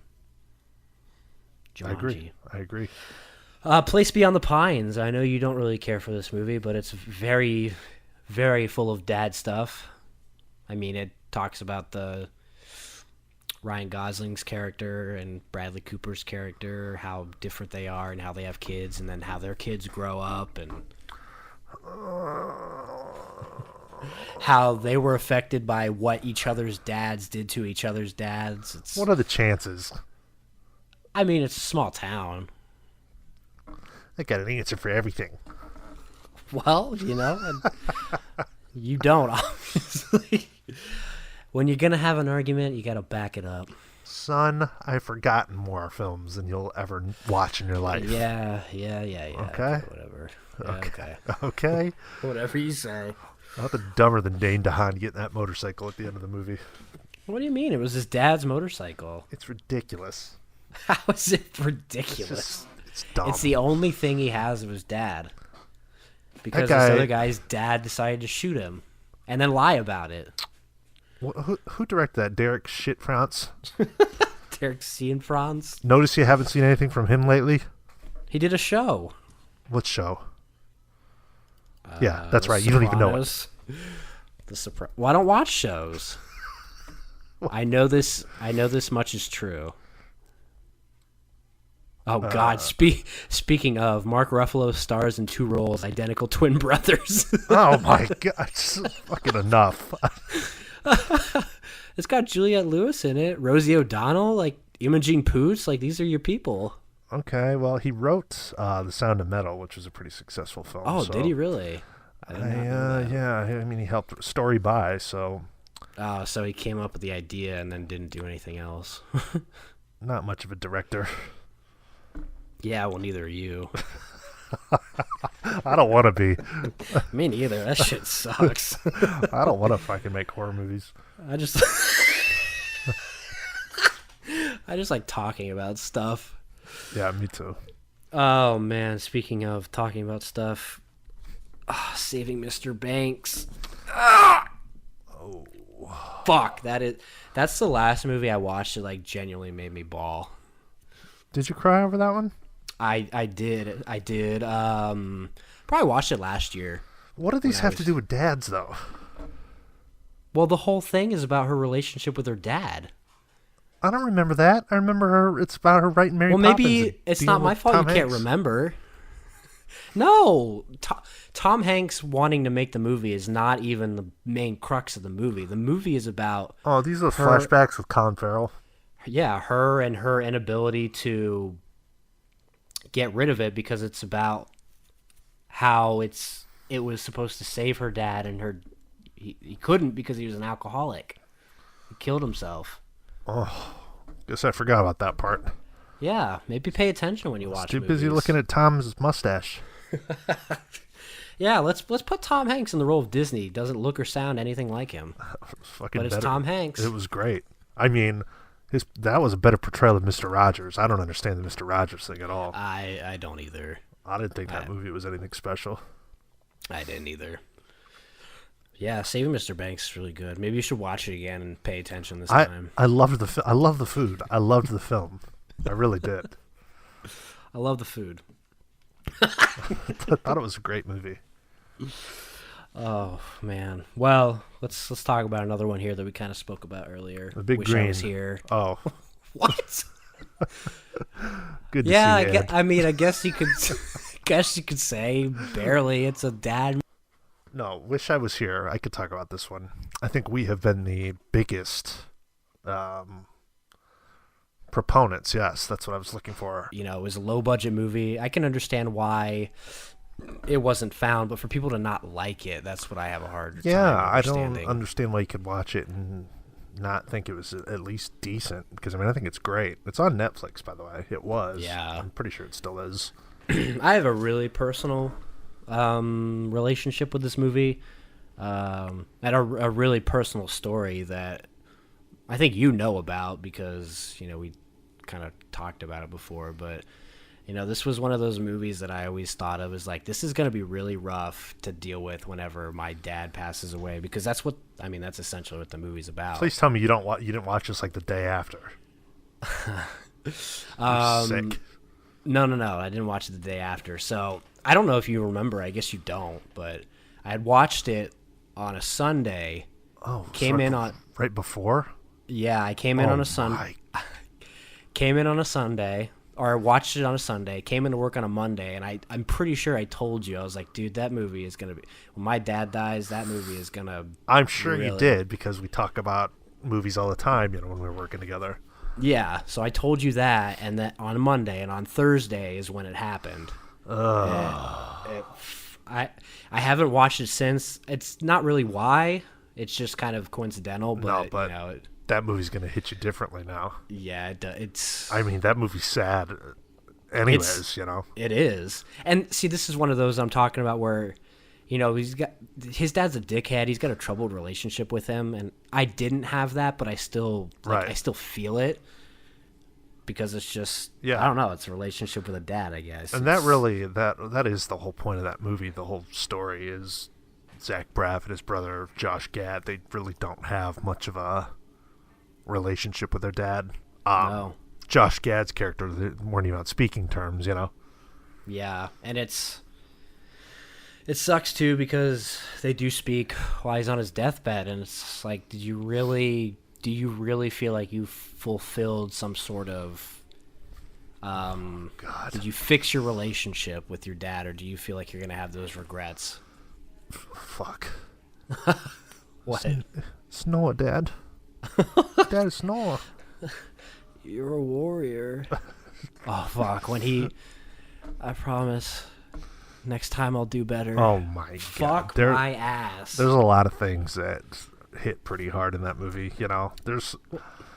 I think about that the stuff music too. choices are always impeccable. Oh yeah, Zach Braff is phenomenal when it comes to that. But there are movies like that I think how much they will change for me at some point. Mm-hmm. Which is maybe not a fun thing to think about, but it's true. But that's part of why we like movies like we do. Is Right. It makes you feel things, and it makes it it helps explain emotions that maybe you can't put words into. I agree. As much as we crack jokes and stuff on here, that really is the core, the root of it all. Mm-hmm. Yeah, and this Of all the movies on this list, this is one of those that, as far as dad movies, this is not only one of my favorites, but I think it's one of the ones that hits the hardest. I just think that's a fucking amazing movie. It's so good. Well, and even, it's about Zach Braff as a dad, too, and connecting with his kids. And I don't know, dude, I watch that movie 2 or 3 times a year. It's really odd. I know. I just always get a feeling to watch it. Yeah. Usually. I haven't had that lately. No. Like I said, it's not because of... Right. It's just... Yeah. I just haven't felt it. It's really good, folks. Like I said, if you're listening and you haven't heard of that, definitely check it out. We've talked about it before, but Zach Braff as a writer director, I think is amazing, and he hasn't done nearly enough. Say what you will about Zach Braff directing fucking Going in Style or studio movies like that. I mean, that's whatever. But when you let that guy write something and then direct it, it's really good. And I think he's working on something with Florence Pugh, somebody else. I think he's writing it. So might as well. Yeah. If he's still fucking her, I think he is. I would too, but I don't like her.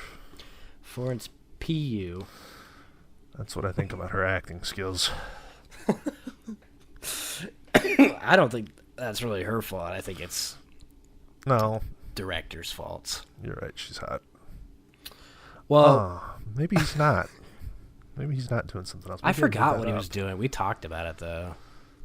Whatever. But it was original, right? I thought so. Okay. I just know he got a lot of shit for that that crowdfunder or that Kickstarter that he did. Yeah, that's bullshit. Yeah. Never mind, but whatever. All the bullshit movies that are raising money on there, and you give Zach Braff a hard time. Get the fuck out of here. Next great movie, Morris from America. I like that. It's one of the A24 films that nobody's really seen, but no, I don't. You haven't in 5 years. I don't actually think it's one of the best A24 films, but I think it's pretty good. Well, that's another example of a comedic actor taking on a drama. It was kind of cool to see him in that type of. Don't they move to the Netherlands or something? I think they're in Germany. I think Germany, yeah. And he's gets mixed up with these partiers, and I thought it was pretty good. Craig Robinson's kind of a strict dad, I guess. Yeah, it was pretty solid. Yeah. Kramer versus Kramer. You ever seen it? It's on my watch list. Ooh, that's the good stuff. Dustin Hoffman plays a father getting divorced. Something about that kid's face just always kind of turned me off of the film. on the poster? Yeah, I like that stupid haircut. The bowl cut, probably. Yeah, Meryl Streep was kind of hot. She was, yeah. Well, you watched Deer Hunter. Yeah, you're right. I forgot about that. Anyway, so this film is on it's on HBO, I think. I added it to my watch list. Ooh, Beth Williams. Oh, goddamn. She's been in, let's see. Who, Jo Beth? Yeah, she's been in She hasn't been in much, but she was prime in the 80s, that's for sure. She was in Jungle to Jungle and Stir Crazy, and not a whole lot else. Big Chill. It's okay. Yeah, it was okay. Fever Pitch. Nah. She was prime rib in those days. She was smoking hot in Poltergeist, though. Prime ribs. Let me ask you this. Do you think Boyhood's a father film? Or at least deals with the... It deals with it. I wouldn't... I mean, it's not a father film, but, it's... This list, we're talking about ones where that's the main plot point, right? Kind of, yeah. It's a little loose. I mean, you could categorize Boyhood in that it's a big chunk of it, I think. Yeah, dad comes back and they have the relationship. I honestly think the best scenes in that film are the ones with Ethan Hawke and Mason talking about... Yeah, the Beatles. No, I mean, that is a good scene. I mean, it is.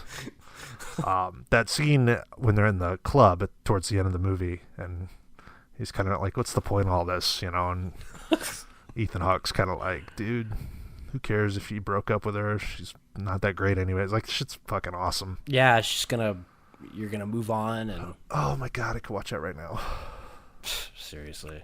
Can't wait to talk about best mom movies and then talk about Patricia Arquette's breakdown. You could find a way to talk about that movie in so many different ways. My fucking funeral. My fucking funeral. Gotta watch Kramer vs. Kramer, though. Yeah, Kramer vs. Kramer. The Lion King. It is. The whole thing is about Mufasa. Really. Fucking reflections of Mufasa is... That whole sequence is... Best part of the film. Father! Oh, my God. Best part of the film. That... Yeah, He's going back to Gay Pride Rock. Father! What is he? I'm trying to think what Mufasa says when he's talking from the clouds. I don't know. Remember? Yeah, remember me or something. Gee, I can't remember. That's for sure. That is the best scene, though. Oh, well, we got back-to-back James Earl Jones movies. Field of Dreams. The greatest father film ever made. In my opinion. It's up there for me, too. Yeah, in my opinion, of course. And really, the dad isn't in the movie until the last 2 minutes. You know? Yeah, but it's like the whole thing is how he regrets not having a relationship with his dad. Yes, everything connects to the father-son relationship between Kevin Costner's character and his dad. That whole... When Ray Liotta's like, if you build it, he will come. And he gets it, and his dad takes off the catcher's mask. Oh, my God. And God, dude. Chills. So good. And it's like... You know Kevin Costner knows it's his dad, but do you think his dad knows it's his son? Well, that's always kind of the mystery of that film, for me at least. You know, it's like, obviously, those ball players are in the afterlife, obviously. Yeah. So it's like, does he know that it's his kid? Or yeah, does they don't mention it, but obviously when he says, you want to have a dad, you want to have a catch, he's like, I'd like that. It's almost like as the scene progresses, you know, he realizes. Right, like the memories come back to him, but I don't know. I mean, that's the thing. He didn't really have the memories because... Right, he would have been a kid. And Kevin Costner, as he talks about, he kind of revolted. Yeah. Honestly, I mean, the movie probably makes no sense, but I love it anyways. It doesn't. That ending just ties it all together, though. So, something about it, and of course... If you feel like it, put the clip in. Oh, God. Oh, it gives me chills. And of course, you know, John Kinsella wearing the Yankees uniform, because why not? God. The fourth place Yankee uniform. The fourth place Yankees uniform. Hey, big series this week. You see the lineup the Yankees are rolling out? Christ almighty. No, because they don't play today. No, I mean, well, fuck, everyone's on the COVID IL. Oh, no, I don't know, but sounds good, because the Phillies are rolling right now. Well, I have a big chance for the season sweep, I'll tell you that much. Yeah, well, who gives a shit when it's all said and done? That's true. Anyways, Field of Dreams, best father film, for sure. Really makes you reflect on your relationship, I guess. Definitely. Call your parents. Don't regret it later. Speaking of, not really, but Mrs. Doubtfire. Yeah, that's totally a dad film. The whole thing is. Let me ask you, though, how would you feel if you found out that your dad was cross-dressing to try and spend time with you? It's funny you bring this up, because this was just on TV the other day, like just a couple days ago, and I stopped on it, and I had those same thoughts. I was like, imagine, what if that was my dad? How would I think about it? Obviously, I don't know. He loves you, and he's trying to see you. Like, that's the whole crux of it, is that he wants to see his kids. Yeah, well, the kid even says, like, you don't like wearing that stuff, do you, Dad? It's odd. It's odd. Yeah. Do you like that? Do you think that's a good movie? Well, that's what I was thinking about today. From what I remember, I like it. But it's been a while since I've seen it. I think that is another one that I think it's a good film. Okay. Yeah, I would probably say it is. Is it ridiculous? Yes, totally. Yeah. But it's a good film. Robin Williams is good as always. Yes. Sally Field and Pierce Brosnan. Pierce Brosnan's character is underrated performance. He's fucking great. I love Pierce. Oh, me too, man. The guy rules. He's awesome. That's a guy that always reminded me of my dad growing up for some reason. Shit. That's sick. I don't know why. Like, watching James Bond and all that, it was like, fuck yeah. But I don't know. They didn't really look alike or anything. I don't know. I just always made me think of him. It's weird. That's quite the comparison for Bob there. That's a good person to be compared to, because Pierce is a specimen. He is quite the specimen. Like that movie a lot, though. Yeah, agree. I don't know if this is one, but it was on a ton of lists I was reading, and you know this movie, I guess, A Little Princess. Oh, dude, that's a good movie. Okay, it's a good movie. Good movie or good father movie? Well, here's the thing. I haven't watched that since I was, I don't know, probably 8-9 years old. Okay. But it's directed by Alfonso Cuarón. True. And he's no hack. No. I mean, very strong filmography. I'd be willing to bet that would probably hold up for me. I remember being like really kind of depressing in a couple parts. Okay. I don't really remember the plot. I think her dad goes missing in the war. Ooh. And she's in like this school or something. It's fucked, but when her father enlists to fight for the British in World War I, young Sarah Crew goes to New York to attend the same boarding school her late mother attended. That's weird. I always thought that it was like a Spanish movie. Yeah, and I can't remember, but I think like they assume that the dad's dead, and so it's like real depressing. But it's because she's like stuck in the school with this bitch lady. But honestly, yeah, pretty good movie. And that chick went on to become like some super rich entrepreneur. Like, I don't know what she married into, but she's worth like a shit ton of money. That's you know what? Fuck, I kind of want to watch that. It's on HBO. Shit. Is that odd for a 31-year-old man to watch that? I think it's just the title that makes it seem like it's girly, but I don't remember it being that way. Yeah, I mean, there's nothing wrong with watching a movie called The Little Princess. No, just put on my dress. Dear Zachary, it's a documentary, but that's a dad movie. I mean, it's fucking depressing. Yeah, it's all sorts of fucked up. I mean, it's the whole premise is that he's making a documentary about the kid's dad, so he knew who he was, and then and then everything goes askew. But yeah, that's one of my favorite documentaries. It's a rough one.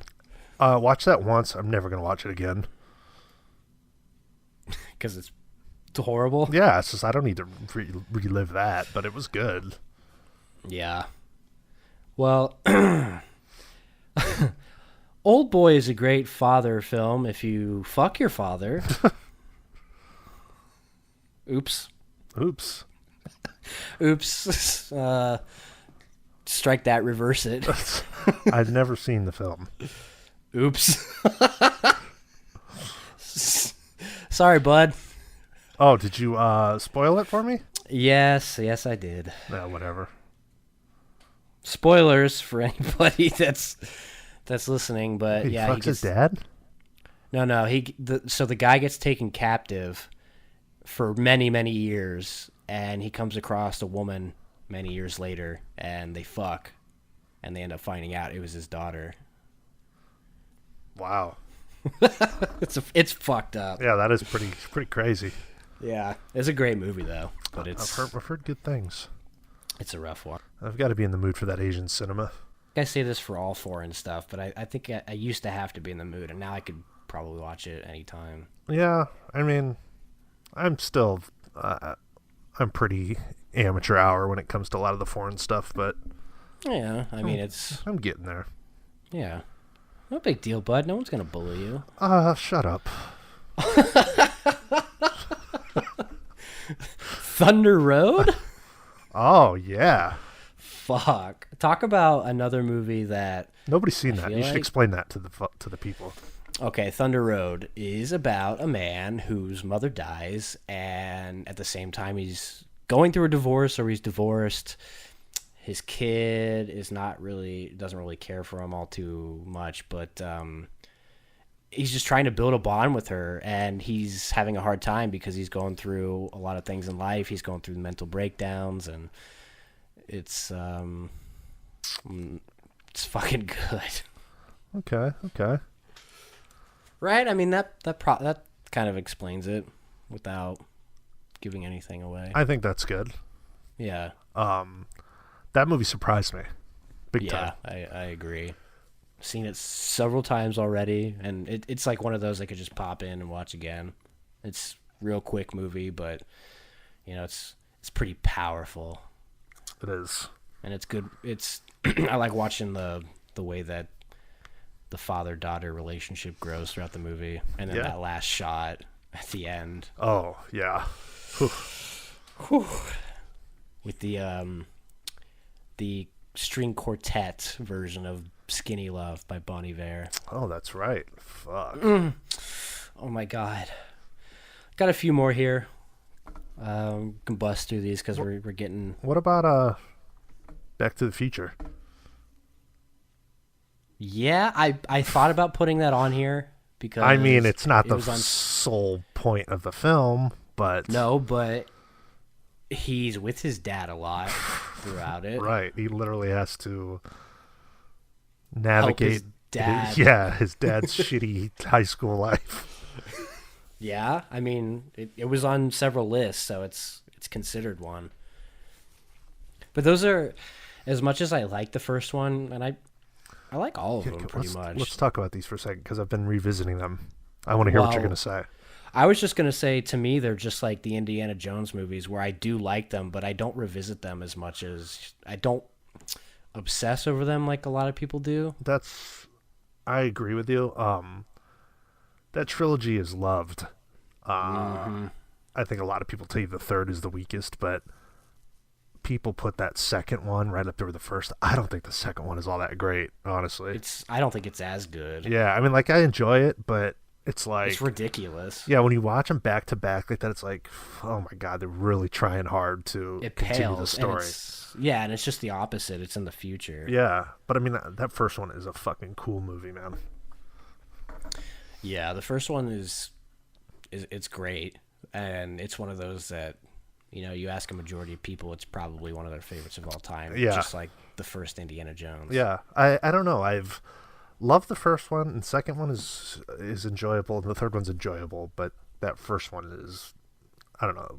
The second one starts to get a little far-fetched for me. Not that the whole premise is far-fetched. They're fucking time-traveling in a DeLorean, but, it starts to get, like, really goofy, I guess. Yeah, but it's, I mean, like you said, not the whole thing, but a lot of it is the relationship with his dad. And yeah, I love Crispin Glover in that movie. Leah Thompson in that movie. Whew. Oh, I'd fuck her if she was my mom. I mean, you know what? he should have. Whatever. Who cares? She looks so good in that movie. Man. Oh my god. It's like, once again, prime rib. Not the term I would use, but I understand what you mean. This is another one that I watched recently, and I don't know if it's particularly a dad movie, but it reminds me of growing up. The Squid and the Whale. Divorce film, I guess. Divorce film, but it's like the relationship with their dad. It's interesting because Jesse Eisenberg is like... He's obsessed with his dad. He wants to be just like him. And then he starts to learn how his dad is kind of a pretentious dickhead. Right. And it just reminds me a lot of growing up when my parents divorced and going over to my dad's like house. It's not as good as the house we were living in. Oh, yeah. And I don't know. It like the people of Letterboxd, it really speaks to me. I wouldn't mind revisiting that one because I didn't really care for it. I mean, I thought it was all right, but... Yeah, it's progressively gotten better for me. Like, I love that movie. It's a real quick watch, and I don't know, it's one of those that I could just rewatch. Just something entertaining and simple about it. Literally, it's not even a top 5 Jeff Daniels performance, though. What is? Well, Dumb and You probably Dumber. can't even name 5 Jeff Daniels movies? Dumb and Dumber, The Lookout with Joseph Gordon-Levitt, which is one of his best films. What is that? You should watch it. It's one of JGL's best works. God, you're so different. Steve Jobs. What? Yeah. Jeff Daniels rules, bro. What? Steve Jobs? Yeah. What? He was John Scully. What? In the Danny Boyle one? Yeah. Oh shit, he is in that. Oh, Something Wild. I forgot about that one. So yeah. Something Wild. Squid and the Looper. Whale. Squid and the Whale might hit the top 10 Jeff Daniels performances, but You ever seen Fly Away Home? never have. That's another father movie, but it's funny because he plays Anna Paquin's dad in that, and then they fuck each other in Squid and the Whale. Oh, interesting. Yeah. I don't know how I feel about her. I don't know either. It's like sometimes she looks good, but other times Her accent throws me off. I can't tell what it is. I like her in Trick or Treat. Yeah, that's good. Yeah, I don't. Is she from another country? I feel like she's got a weird accent that pops up. New every Zealand once- Canadian actress. She was born in Really? Manitoba and brought up in Wellington, New Zealand. So she's Okay, got all well, sorts of weird. Yeah, so she's got quirks to the way that. Okay, that makes. Okay, I'm looking at pictures now, and yeah, she's. Look, I wouldn't say Yeah. no. The point is that no would not be said. Yeah, I mean, I'm not saying no. But she's like one of those child actors that turned out fine. She did. Seems Uh, good for her. Something about her teeth, that big gap. Not super into Michael Strahan that way, but Plus, she's in The Irishman for like 2 seconds.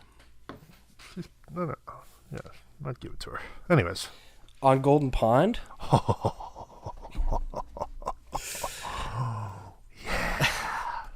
Literally, father-daughter movie. it is. Have you seen that yet? I have not. Man, look, I just give that 3.5. That's stupid. Should be a 4. I don't know what I was thinking. I don't think anybody cares what you were thinking. Yeah, nobody's night's ruined that I gave it 3.5. What was Seth thinking? That's a good point. Nobody gives a crap, but man, that's a good one. What's it about? God, I don't remember. It's fucking Katharine Hepburn, Henry Fonda, and they've got like this cabin, and he's got they got a troubled relationship with their daughter. I think, yeah, it's the son of his daughter's new boyfriend, and he comes and stays with him. Oh, okay. It's just this particular scene where they go fishing that's phenomenal. Cool. I'll have to check it out. I need to. It's good. Okay, I need to step it up on my Henry Fonda. It's an old person movie though, for sure. That retirement center that I worked at, they played that like once a month. So you just naturally came upon it. No, I saw it way before that, but it's a good one. There's several more, but I'll just kind of skim through them a little bit because we're running high on time and I'm hungry. The Godfather. Yes. Stop me if you want to talk about one. No. But yeah, The Godfather, obviously, taking over for the family business. Captain Fantastic. Have you seen that one since it came out? No, I saw it that one time. Thought it was good. Yeah, it's really good. The Father.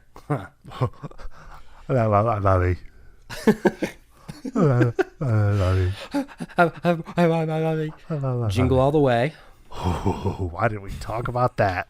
The whole movie's about a guy trying to repair his relationship with his young son after the constant letdowns and missing things. And Is it about that, or is it about not disappointing his wife? well, I think it's about both, but the son is the main focus. Oh, a turtle action figure with his life. Shut up, Jamie. God. Jamie. Speaking of Christmas movies, My name. It's a Wonderful Life. I left that off the hell? list. That was on many lists. There's but- no way we could cover every dad movie, so... Right, we definitely missed some, but I was going to say the Santa Claus, actually, because I think that's more about repairing this relationship between father and son. Yeah, it's just not a very good effort at it, but... What do you mean? As a father-son movie, it's really good. Really good? As a film, it's really good. Oh, my God. My voice cracked. I can't believe what you're talking about. Talking about, like, atmosphere in movies, the Christmas atmosphere in that movie is perfection. No, it's not. It sucks. What do you mean? Makes It's me in the hate fucking Christmas. North Pole. That's a good point. But other than that, it sucks. Oh, yeah. Nothing says Christmas like Denny's. Yeah, if you don't want to cook. Horrible franchise. Well, I'm not arguing the whole franchise. I just really like the first one. The first one, I watch it every year, but, ooh, man, it's one of those every year. It's Really worrisome. odd. There's a lot of films that you don't like and yet watch every year. Well, how many Christmas movies are there? There's a lot if you expand your horizons. Well, sorry, I'm not watching the Hallmark Christmas movies. Watch something in black and white. I did. Watch Holiday Affair. It's really What the good. fuck is that? I watched White Christmas. That was all right. It's old. Yeah. It's not in black and white. No, it's not, but it's old. I do like parts of the Santa Claus. You're right. The North Pole scenes are good. Like Judge Reinhold. Yeah, there you go. It's an absurd film. Oh my God, your favorite film's about a boy who turns into a man.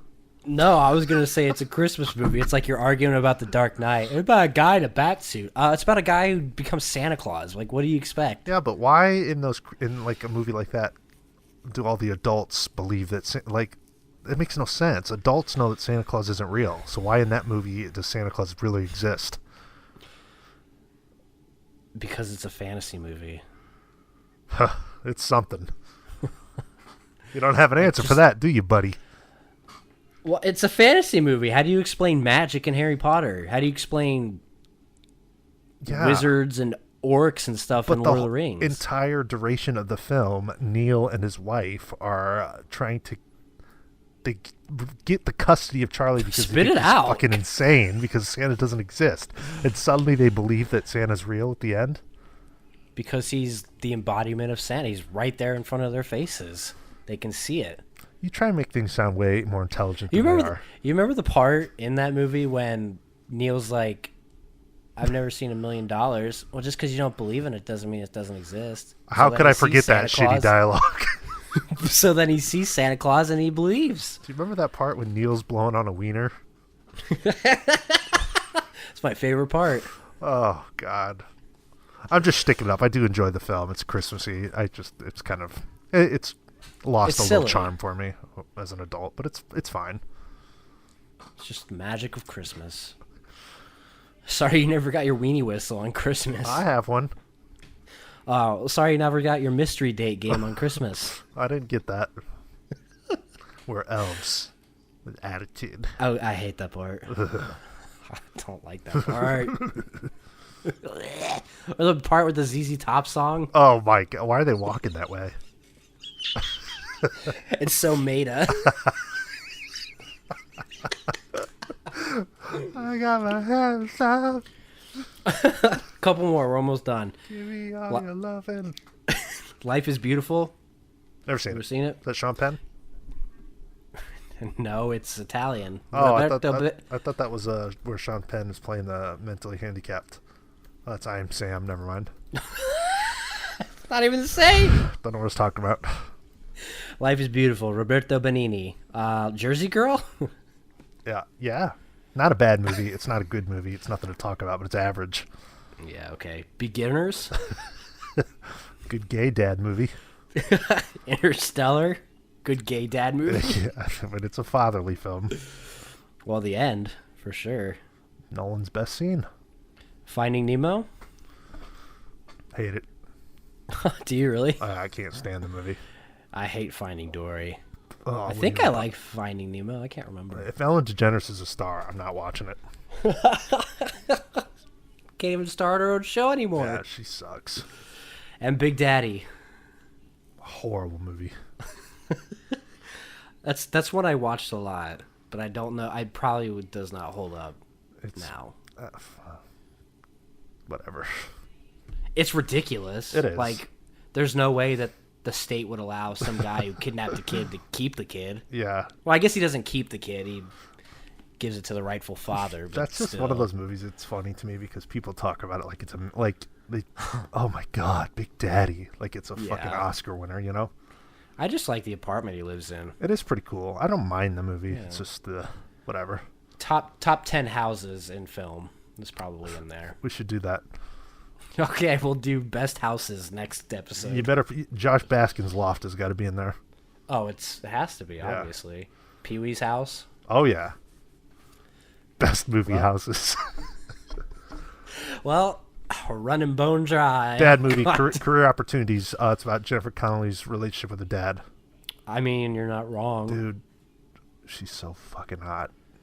Oh my God. Jennifer Connelly and career opportunities. It's like Margot Robbie in Wolf of Wall Street. Like I was gonna say Labyrinth, but Pan's Labyrinth.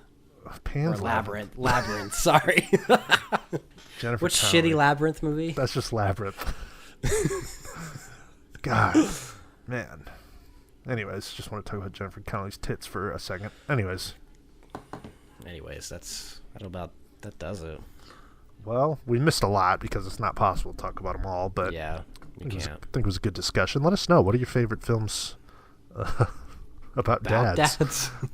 In some form. Yeah. We're open here to what you can consider a dad movie. With a father-child... sex scene. I was going to say relationship. Guys, thanks for listening. Thanks for the support. Check us out on YouTube, Slacker Media. Been putting videos up there. Nick's done a couple Criterion videos. I've done one. I'm going to probably do another one. Maybe just get a couple this time. Don't really want to blow another hundo. Anything else? No, I don't think so. Dads. Hey, call your dad. Call your dad. Call your dad. If you got any suggestions for episode ideas or anything you want us to talk about, shoot us a line. Love hearing from you guys. That being said, episode 157 in the books. Thank you guys for listening, and as always, go fuck yourselves.